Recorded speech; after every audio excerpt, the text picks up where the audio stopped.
I'd like to take a moment to thank our sponsors over at Jim Dunlop and MXR Pedals. We couldn't be luckier to have these guys on board with us. I personally use these products, and you should too.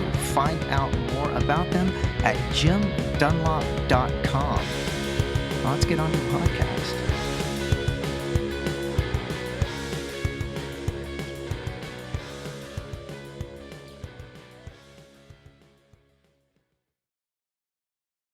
Hey guys, this is Zach from the Anti-Heroes podcast, and I want to welcome our newest sponsor to the show, DistroKid.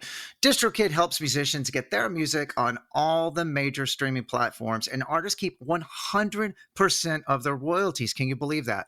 Anti-Heroes listeners get 30% off at distrokid.com/VIP/antiheroes. Again, that's distrokid.com/VIP/antiheroes. Thank you so much, and support all the folks at DistroKid because they're doing amazing work, and we couldn't be happier to have them on board.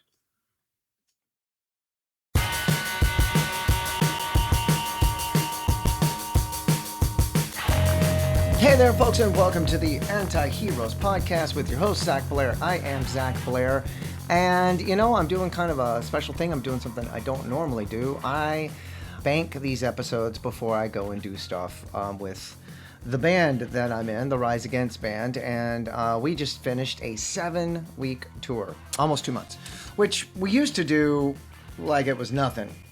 And we sort of figured out the power of saying the word no at one point, and we stopped doing things like that.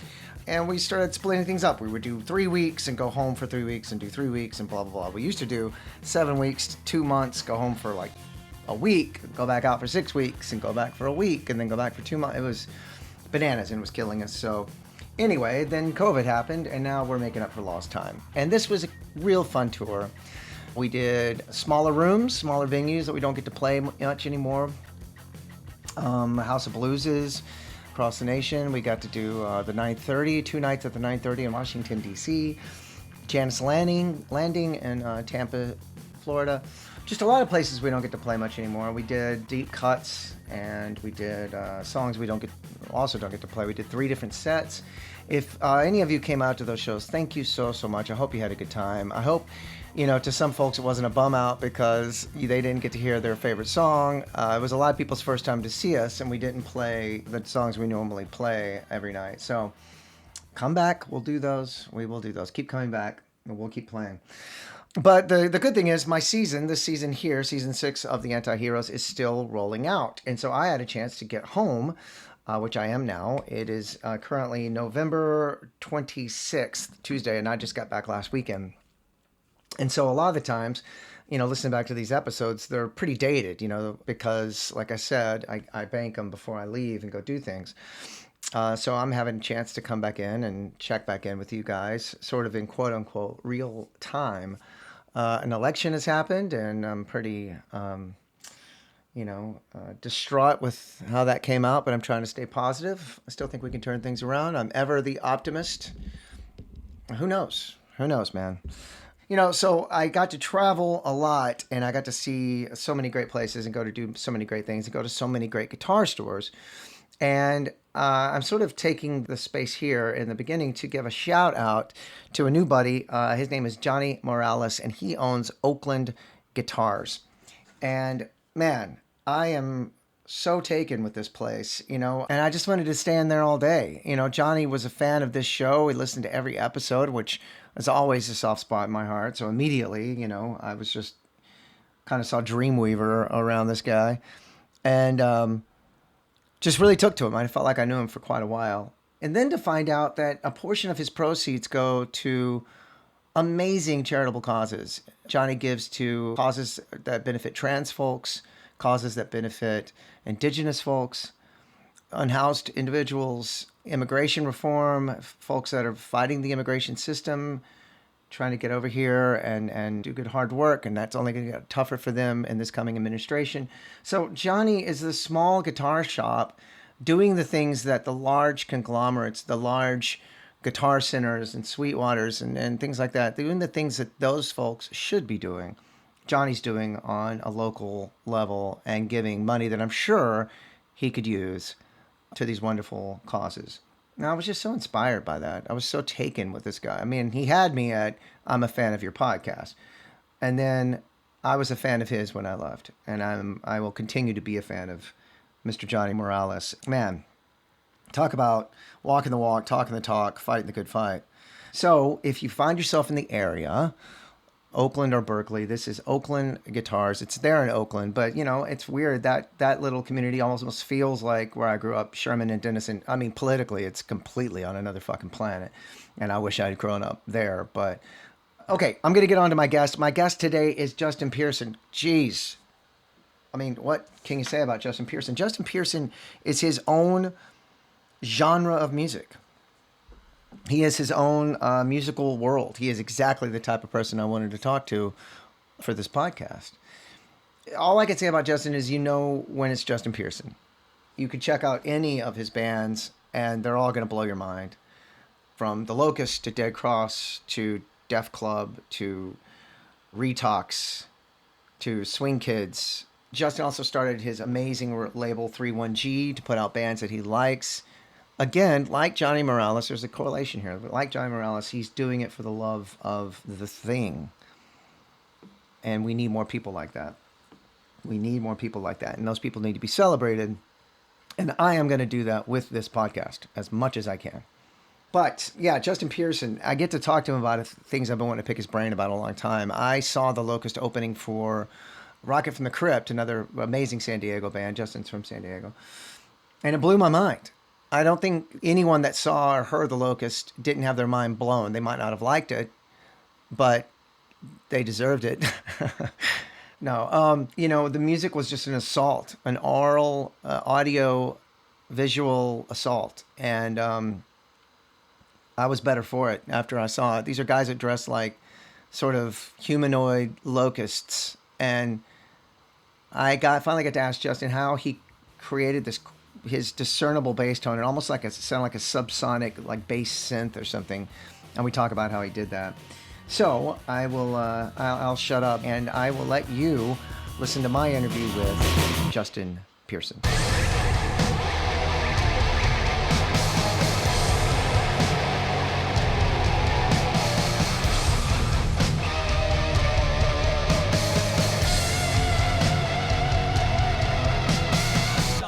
Hey, Justin. Hey, Zach. We just sort of met IRL, which I think is in real life, but I could have that totally wrong as well. I've been a fan for a long time. Like I just told you, I saw you guys with Rocket from the Crypt, which Rocket from the Crypt are my favorite bands, and I love everything John Reese does. Even that new thing, Plosives, I'm also a huge Rob Crow fan. So those guys together, and that's a great San Diego sort of, and that yourself very much included. What a great music scene you guys have there. Yeah, they always say it's like in the water, but we've had so much crazy shit come out of here since like I was a child. So like, I think we've lucked out. That tour that the Locust did with Rocket was great because that was when Mario Rubalcaba became their drummer, and he's like one of the best drummers on the planet. Yeah. And also I love John because he is really the most he's like the truest essence of punk. Like he was like, oh, let's bring the Locust on tour with Rocket and like go to Texas. People were like not having it, which was fucking rad. And and it was like a definite workout. Yeah. But, I love that guy. I mean, and you're right. And I think there needs to be a statue erected of that guy somewhere because of what he has done. It's true though, and the one thing that as you're talking, the one thing I'm realizing that San Diego does have in common is like prolific artists, yourself, Rob Crow, John Reese. These are all guys with all these great fucking bands that put out all these great records. You don't repeat yourself, and you'll have multiple bands going on at once and manage to keep attention on all of them and everything. And that's all coming out of San Diego. Man, it's just it's overwhelming. It's amazing. I think part of it is like the city is so conservative, and we're like such close proximity to Los Angeles that like all the cool shit, the cool shit happens in LA. And so here we're like, we don't really have a whole lot to work with. So like, let's just put this strange thing together, which is why you end up getting like Drive Like Jehu or Crash Worship or I don't know, whatever, like it's a weird landscape. okay, I used to see Crash Worship all the time because they would always play Dallas at Trees. And, they would do those shows where they would turn the lights off. And it's for people that don't know what Crash Worship is, it's hard to explain. It's just like they would just kind of jam and they would hit like instruments that weren't instruments, and people would drop acid and go see it. My friend, I was standing next to him. I looked next to him myself after a while, and he's just completely naked, and nobody even fucking knew. We were up on like a balcony, and he's on acid, and I think he was pissing. If I'm remembering correctly, he was just like, dude, like it was the weirdest, craziest shit. But goddamn, I forgot they were from San Diego as well. That's insane. For people that don't know Crash Worship, I feel like if you were to mix Neubauten rave culture, because it's before rave culture was even a thing, and maybe Gigi Allen without the violence, and then you have like Crash Worship, because it was fucked up. There was always naked people, there were fireworks, there was tons of like drugs and shit. Like it was crazy. Yeah, fireworks. I remember that too. People were like, do Roman candles and shit in the middle of the club. Right at your face. You're just like, phew, there goes that, Yeah. What the fuck am I doing? What's going on here right now?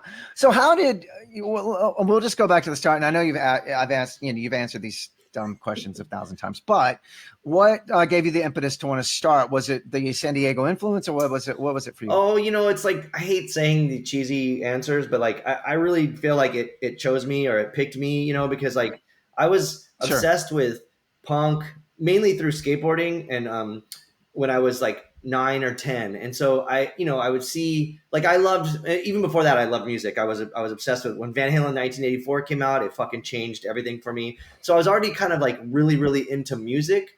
And then I think it was just, I would always like hear bands and love music and like want to see live music. And it wasn't until I was 12, I met the Cramps, and then I realized like, oh man, I could, not that I could fucking do what the Cramps did, but they treated me as a 12-year-old better than my fucking parents did. Like, they respected me. They were just like, they just thought I was like a cool 12-year-old kid, which no one else did. So it made me kind of think that I could at least be a weirdo, and not maybe a talented musician, but like, cause I'm still not, but a weirdo, definitely. And I'm like, oh, that's easy. Like, you guys are fucking crazy. I'm going to do that shit too. Or like try to do that shit.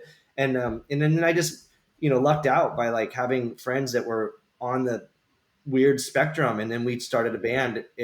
Right on my 15th birthday, actually, was like when we first started a band, and then put a record out, toured, and all kinds of shit. So what great mentors, and what a great band to model yourself after. Well, it's funny because I later on in life, I had run into Lux and Ivy, and I don't know, like, if you're familiar, but like there was this distribution company called Mortem, and they distributed the label I started, 31G, and they also had their like subsidiary of Epitaph, I think it was, but both, or maybe it wasn't a subsidiary of Epitaph, but they were also distributed by Mortem. So we were at these like conventions together, and it was the first time was funny because I had seen Lux. And I was like, hey, I want to give you this Locust record. Like, you completely put me on this trajectory. And I tried to explain my meeting with him when I was 12. And I don't know if he remembered it. And I don't expect him to, because it was a good 15 years or something between that. But he was very, very nice to me again. And so we went to this meeting, and we were in this big room. And it was funny because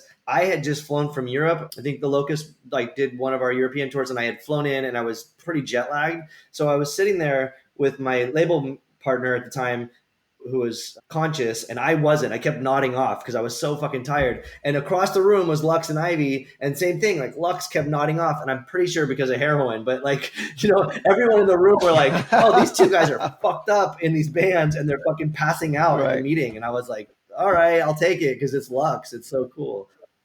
Yeah, it's him, and he's there.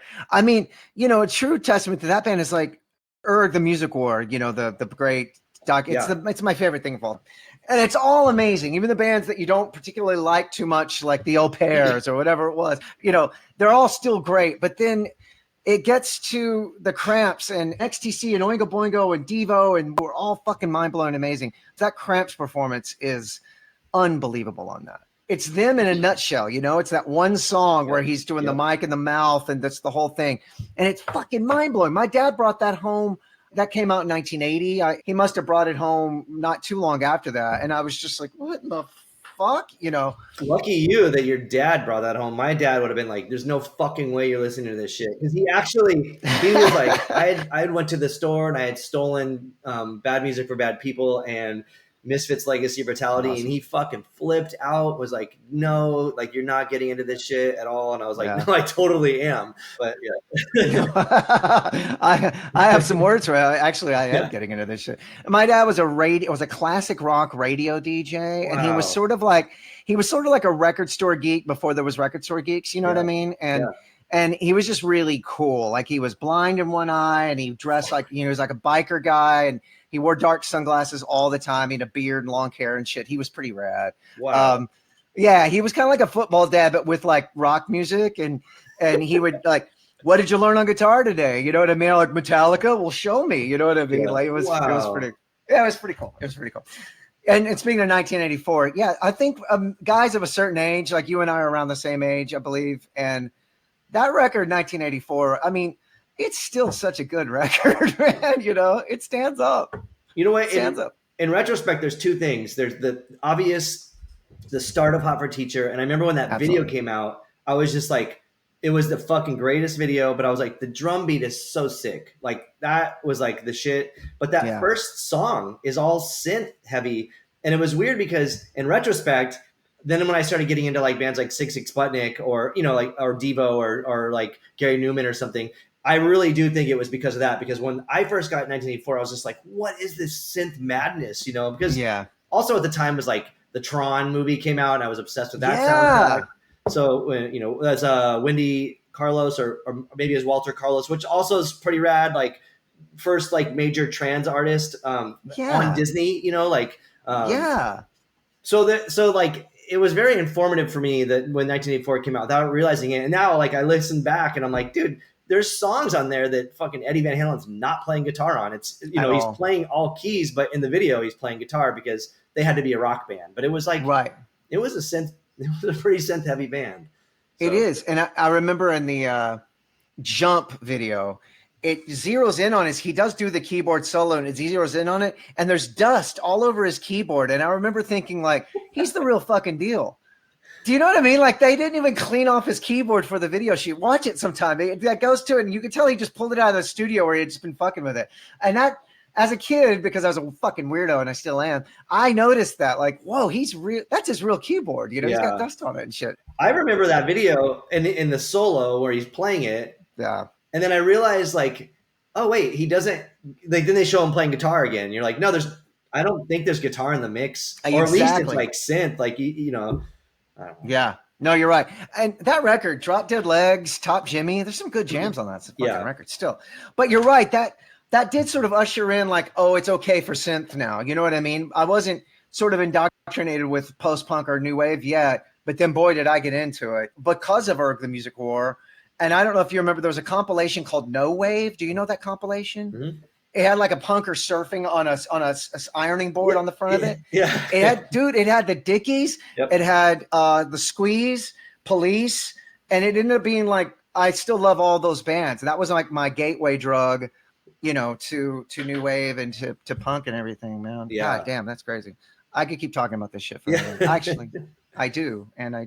So that's sort of when were your first bands sort of punk? Were they metal? What was that?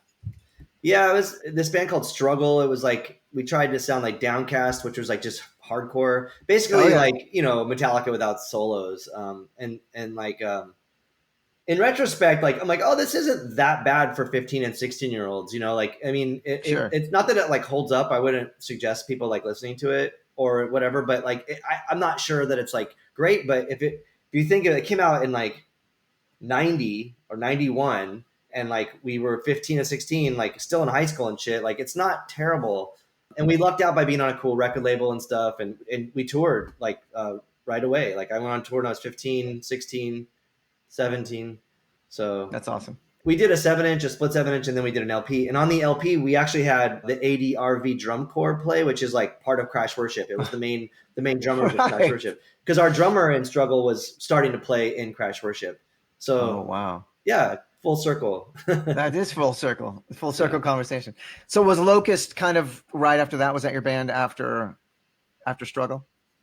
No, Struggle, and then we broke up and became another band called Swing Kids, which was 3 people from Struggle. And Swing Kids happened, and in that time, the Locust started as well. Like they kind of overlapped just a little bit, and then Locust took off and was a band for 20 something years, I 25 years. remember Struggle and Swing Kids. I do remember both of those names. I was in a band called Hagfish in the 90s, and we all circled. If you were touring in the 90s, you all kind of circled each other. You know what I Where mean? were you at then, like with that band? I mean, everywhere. I remember No, I mean, where did you live? Oh, I'm sorry, Dallas, Oh, Texas. Dallas, yeah. Yeah, but we would come through and play the Casbah. We would play, anyway. But that was what I did in the 90s, and I know Swing Kids. I remember Struggle. I remember both of those bands. Wow. I mean, for me, it was always like Gravity Records and like Heroin and Antioch Arrow and stuff like that. That was kind of like the jam, and that's kind of like the realm that I wanted to go into. I mean, the first Locust recordings were recorded by Matt Anderson, who was the person that ran Gravity Records. He was also the singer for Heroin. So that was also cool too. It's like I never got to be on Gravity Records, but at the time that was the shit. They were putting out Click Attack Towie and all kinds of Antioch Arrow, all kinds of shit. So what's weird is we played a show with Heroin in Dallas. This is like 92, maybe 91, 92. They came back and stayed with us, and I had that 7-inch forever. And when I got in Rise Against, our singer just flippantly mentioned Heroin, and I was like, being from Texas, I just thought we were like, whoa, we discovered this new band because whatever. And I was like, oh fuck, dude, I played a show with Heroin, like whatever. Yeah. Yeah, what a great band they were as well. Jesus Christ. But yeah, so enter, the Locust. Like I said, I saw that and it blew me the fuck away. And I thought the level of anonymity was so great. I love it when a band does something like that sets them apart and makes them different from the guy standing next to you that you're watching the show with. You know what I mean? There's like that extra level of secrecy about it. Yeah, well, it's great that for people to experience that, but it's a lot of work when you're playing and you're like, these motherfuckers hate this shit, Yeah. The Locust did a lot of it. I think that was a great tour. Like, we had such camaraderie with Rock from the Crypt, the band, but their fans, especially, like, no offense, but like Texans, I was just like, dude, these people are not having this shit, And it was amusing for John, I'm sure, and maybe all of Rocket, but at times it was just like a lot of work. But I do like that, like, sort of secretive thing where, like, it's not for everybody mindset. Yeah. Because then you feel like you've found something special. I mean, I grew up with that kind of shit, so like I was all for it. But yeah, me too. Yeah, me too. It's also very hard. It's like the Rock from the Crypt analogy. Like, yeah, everyone loves Rock from the Crypt. Not everyone loves the Locust or whatever, So and I'm not complaining, but like, it's just hard sometimes. You're like, man, these people don't give a fuck about it. But I will say a lot of times, and I'm conscious of this, is like, I want people to give a fuck or to like hate it. But when they're indifferent, then you're like, all right, we're kind of losing here. Like, so I want there to be a reaction, and I think the Locust was very, very good at getting a reaction, positive or negative. There was very little indifference with that band. Like, people had a fucking opinion, and I think that's cool. I mean, I think probably Guar is similar, like in a lot of ways. Absolutely. I don't know. Yeah, a lot of people I just don't think are aware of that. Where like, also too, if you're not pushing it and you're just like, all right, we're going to just do this regular rock thing or whatever. And then you kind of end up falling flat because you're one of the many fish in the big sea or whatever they call it, Right. I'd rather just be the only annoying motherfucker out there and or, like me and like a couple other annoying people, and like, we'll just kill it and that'll be it. Right. Well, and I think it's like, it's a true testament to real art though, because it doesn't seem like the good shit is appreciated in its time anyway. It seems to be those provocateurs, that are sort of pushing the envelope and not being appreciated.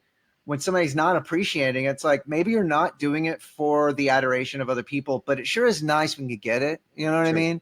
Mm-hmm. It's hard to get knocked down so many fucking times and just, well, this is all I'm doing. What else I got? That, but it seems to be that is the stuff that gets appreciated after the fact. I'm sure the Cramps were, good Lord, who knows what happened to them when they were doing it, This guy in stiletto heels with like his ass hanging out and putting a microphone in his mouth. A good example would be like that show they played at the mental hospital, which blew my mind as a kid. Where like, again, I'm not trying to say I'm up to par with the Cramps, but like I wonder what they thought. Like, hey, let's play this mental hospital. Essentially, there's nothing beneficial. Like, you're not going to get like a bunch of new fans. They're probably not going to buy records or shirts or whatever. You're probably not getting paid anything, but it became this like fucking legendary thing that people will talk about till the end of the time. So like we had this like kind of weirdo offshoot band that had some of the Locust in it called Holy Molar. And our whole idea was to like do stupid shit. And so we played this kid's birthday party in Arizona. Totally like the worst idea ever. But it became like on the internet a big deal. Like everyone's like, dude, you played Mitchapalooza, which is what this kid's mom called it. And it was like, not that it was as cool as the Cramps playing a mental hospital, but it was like totally embarrassing, like fucking just bullshit. Like it was like one of the dumbest things we could have done. But in retrospect, you're like, oh, now there's a thing for people to like latch onto as like absolutely performance. Well, and again, I think it's also one of those things that like now we're talking about it. It takes balls to do shit that's off of the grid. It's so easy to just go, it's a good idea, but come on, it's not good. You know what I mean? And the people that do that shit, I respect the fuck out of them. It's weird how that's a great perspective, and I wonder like how people's minds get to where like they're either like putting all their chips, and on the fucking weird thing, or they're like, let's go normal. Because going back to John Reese and stuff, you think about like Rocking the Crypt was kind of a bizarre thing. I mean, he like the man is talented beyond anybody else. Like he's just got it nailed down. But like when you go and see Rocket, even if you like, for me, like musically, like Rocket's awesome. I love it, but I prefer Hot Snakes or Drive Like Jehu.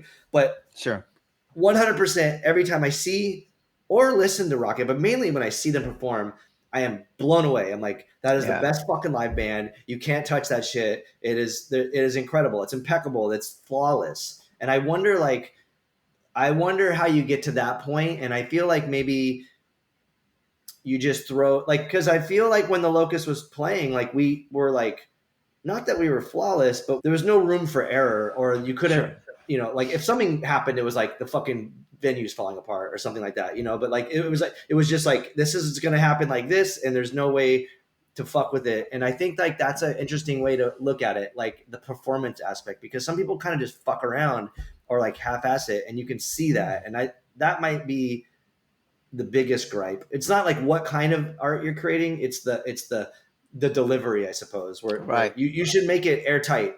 That's another thing about the Locust. Jesus Christ. As a musician going to see you guys, it was the first time I'd ever heard you, so I was completely blown away. And B, just the flawless execution of it, how ambitious it was, being a guitar player myself, knowing how hard that stuff is to play, and doing a faithful rendering of that live, which we both know it's hard to play live. It's hard to fucking make it sound good live. You're dealing with so many factors. And now you have this music that is technically crazily ambitious, and you guys did it effortlessly, or seemingly effortlessly to me, was nothing short of amazing. And you said earlier you're self-deprecating and say that I'm not even you are an amazing musician, my friend, because I tell you that if you showed those songs to just the layman, they're going to go, what the fuck are you talking about? Like, I can't play that. What are you talking about? Yeah. So I think you're not giving yourself enough credit, for sure. Thanks. I guess people that are like musically trained are the ones that are like, that's not music. Because I mean, it's come up a lot. Even like in like college courses, music courses, that people brought up to me like, our instructor at this college course is like asking us if this is music, and you're like, good luck, I dropped out of college, so there's that, But, well, I don't think, maybe their instructor never listened to like Robert Fripp or Adrian Ballou or something. Yeah. I mean, Robert Fripp was obviously like a huge influence on us too. But I think another thing that was interesting as far as like tying into live performance was, and this was like most of the Locust stuff, well, maybe definitely when you saw us, we were still like in this analog world. The last two records we did as a band ventured into digital, but we were like trying to be this sort of like analog purist without seeming like assholes. But like we wanted to make sure that you could, like, we're like, whatever we're recording, we have to be able to perform live. So there was like yeah, there was overdubs and stuff, but like for the most part, what you heard on the record was going to be played live. And that Right. was the thing that we did with songwriting. And I wonder how it could have been if we were to go back and be able to like, hey, let's add more shit to it. And then, because that was the thing, is like as dense and as complex as maybe the Locust stuff seems, the four of us could play it live no matter what. Right. Very, very similar, you know? Right. Which So is most important, because I think that's the great travesty with a lot of this sort of stuff is you start realizing if you do see it in a live aspect, A, sometimes bands like that just don't play. B, there's a great disparity between what it sounds like live and what it did on record. And you're like, oh mhm. man, shit. I saw the Locust a few times, and every time it was just great. It was just amazing. Speaking of Guar, though, there was one point where I can't remember who we were talking to. Maybe, I don't know if you know Jason Hamaker, but we were talking to someone, and they were like trying to get, and I don't know who the bass player was of Guar at the time. I think it's the vocalist now, maybe. Oh But yeah, Mike Bishop. they were trying to get him to come out. So we had done this tour with Andrew WK for some reason. I don't know why. I mean, he's great and his band was cool and stuff, but like his fans were like not having it at all. Yeah. And so we were just like over it, and we were just like, we were just fucking with everybody every night as best as we could.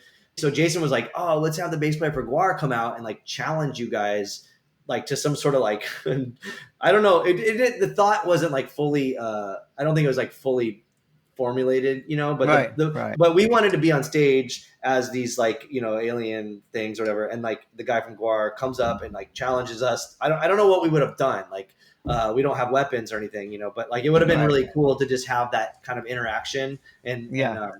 and it would have been great, but for whatever reason it didn't work out. He's interesting because he was the original, like Beefcake the Mighty, the bassist, the guy with the Roman head thing, or no. And then he left the band and had a really great band on Touch and Go Records called Keypone, that were very much like that kind of a touch and go record thing, like Huh. Jesus Lizard, or Steve Albini sort of produced.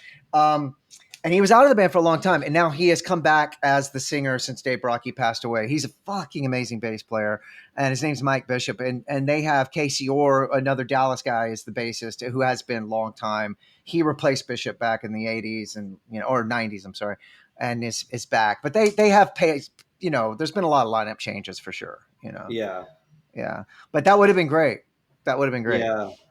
The funny thing is, like, just having those costumes, they all live in Richmond, Virginia. The costumes do. And I remember people, like, when they find out I was in Guar, a lot of people's first question was like, well, did you wear the costume? I'm like, no, I was the guy that just stood up there in a t-shirt. Of course I wear the fucking costume. Yeah. Yeah. Well, so I want to get to the Dan Armstrong bass. Okay. I have had a lifelong obsession. I was like really into the Descendants when I was a kid, and still love the Descendants. But Stefan, their guitar player, is a good friend, and he always played a Dan Armstrong because of Greg Ginn. And then I got obsessed with them, and I have some. And every time I see him, I'm just like, "Fuck, that's a cool guitar." What drew you to that bass? There's a few things. One, I had this Black Sabbath poster, and it had Geezer Butler playing one, and it was Yes. like, I don't remember what the poster was, but I feel like it had like photos of each of them or something, and it was a live photo, and I was just like, fuck, that's sick. But it was two things. I saw Blast play, and I don't Yeah. know, Fuck yeah. and I also saw Chain of Strength play, and both bands had clear shit. I want to say that Chain of Strength had all clear shit, but I could be wrong. Blast did. Blast Blast had did. all like clear drums too, like they had Clear this like, Ludwig, like the Vista Light set. Yeah. Uh-huh. yeah. So that was the thing. I was just like, God damn, this acrylic shit just looks sick. It was just such a cool look. And I did, hey bud, sorry. He hates the mail people, and they're dropping the mail off. So I had been playing a Rickenbacker bass for most of my time, and so again, like I was into Rickenbackers. That was my jam. And I went to a guitar store in LA for reasons beyond me. I don't know. They had the Dan Armstrong bass and guitar, and they were prototypes before Whoa. they were made, so they were a little bit different. And either way, I was just like, oh shit, cool. And I was just kind of like jamming on it, and I was like, whoa, this is wild. There's 24 frets, and the action was super low, and I could play like really high up and do all this stuff. And at the time, I had been sort of obsessing over the Line 6 FM4 pedal, which is the purple synth modeler one. And Yeah. it was, I'm assuming it's made for guitar primarily. So like when you would play it on bass on a lower registry, it would just bottom out and it would be fucking bullshit.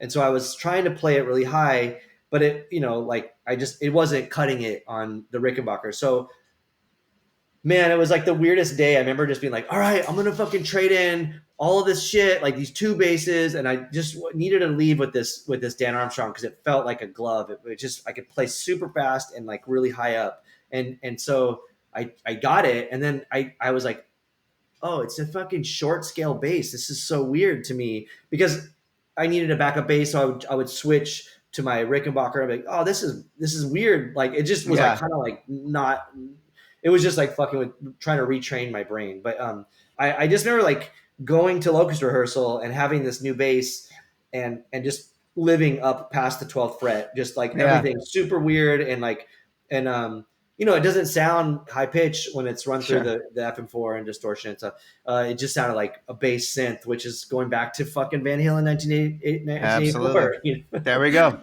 So I was like, how am I going to make this work? And then that was it. And so, and then it was just a little bit later that I started realizing like, oh, it's modded. It's like not the normal kind of bass. Here, like, hold on one second. Like it has. So, it came with an EMG, which is great because the EMG is going to give it like this sort of Slayer sound, like it's nasty. And it doesn't have the like slide out pickup, which I never even it doesn't even have the ramp in it. No. Wow. And did it have the Leo Kwan, the badass bass bridge on it as well? This is exactly like I got this one. No shit, with the clear pickguard as well? Yeah. So I replaced the pickguard and the pickup, but it came with the same setup. So that is so fucking cool. Yeah. And then so like even the headstock was a little weird. Oh my, did you chrome it out or was it already chromed? Yeah. What? So, but then hold on, I got this other one. So then I needed a second one, so I got another one, and like it's got a slightly different, the Badass 2. Did you do all? And you didn't do all that shit too? You did all that shit too? I did this one. I took this one and made it like the other one. So like even the headstock's a little different, You got the yeah. Did you chromed that headstock out? Yeah. I tried to make it just like the other one. And this is like my backup one. It doesn't play as good as the other one, but the other one is like. It's, one of those special instruments. Like, not to keep talking about John Reese, but like, recently or like a couple years ago, someone stole his guitar. Yes. That silver sparkle Les Paul custom. Yeah.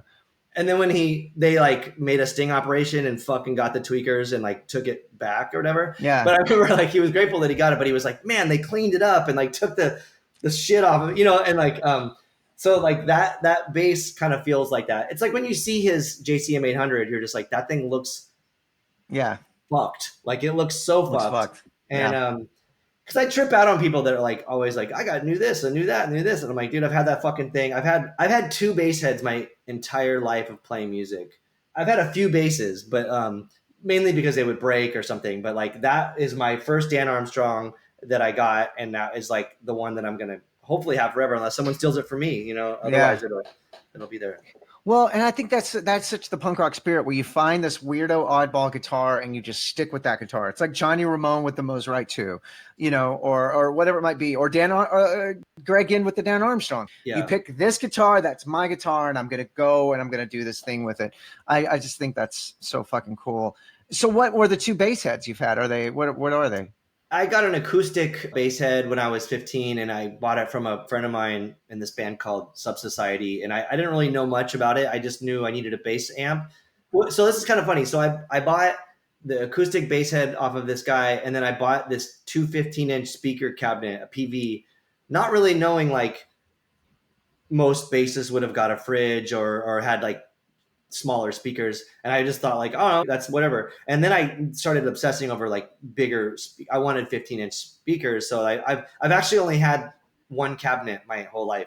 I've obviously replaced the speakers a lot, but going on tour, I'll play through a fridge, which is like 10s. But I really wanted big speakers. It accommodated like my setup better, and it made my sound. And so that was my first thing. But I immediately when I started the Locust, I realized that something happened with the Ampeg, or sorry, with the acoustic bass head, and so I got the SVT, Ampeg SVT, and so I've had the one I have is the first one I bought, and I had a backup one, so I've had two of those, but I have the same one that I've had since I was 19, same cabinet, everything. So yeah. Wow. Wow. That's amazing. Have you ever had anything lost or stolen or ripped off that you like, one that got away, like something you wish you still had? Gear wise, no. I mean, we've been robbed before, but it was like they broke into the van and stole all of our backpacks and shit. So I lost my computer, which had we all got our computers stolen. So there was like demos that we had made, but like never like gear stuff. Some people stole one of Gabe's uniforms. That was kind of fucked up because at that point, sucks. you know, a uniform's almost like my, you know, like you need this thing or whatever to Yeah. play. You're not going to get another one. You're not going to just go to the store and buy another one. Yeah. I've been lucky that no one's ever stolen any of my gear. I've been gifted a double kick pedal. I was trying to play drums for a while, and someone gave me a double kick pedal that I was told was Horse the Band's kick pedal. Oh, Um, okay. and I don't know how, and I didn't steal it. I think someone left it, and someone didn't like that band, and I was like, I don't know them, but I'll take the kick pedal. It was kick. It was like a DW something. It was a great pedal. And I also jokingly was like, they kind of owe me because for some really dumb reason that I don't fully understand is they put me as a musician on one of their records, and I've never heard, met, listened, or seen the band. And I was like, that's just kind of lame. So I guess That's really weird.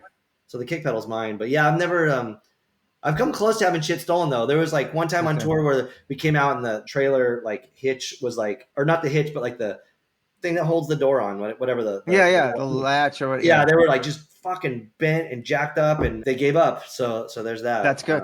Yeah, and it's weird because usually everybody's got a story about something they lost, but you gained something. So that's fucking great. That's awesome. Yeah.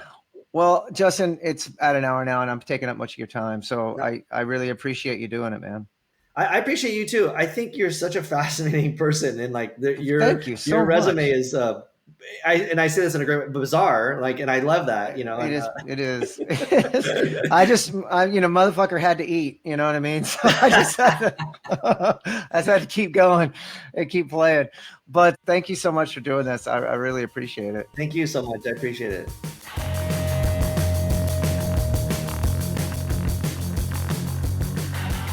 There it is, folks.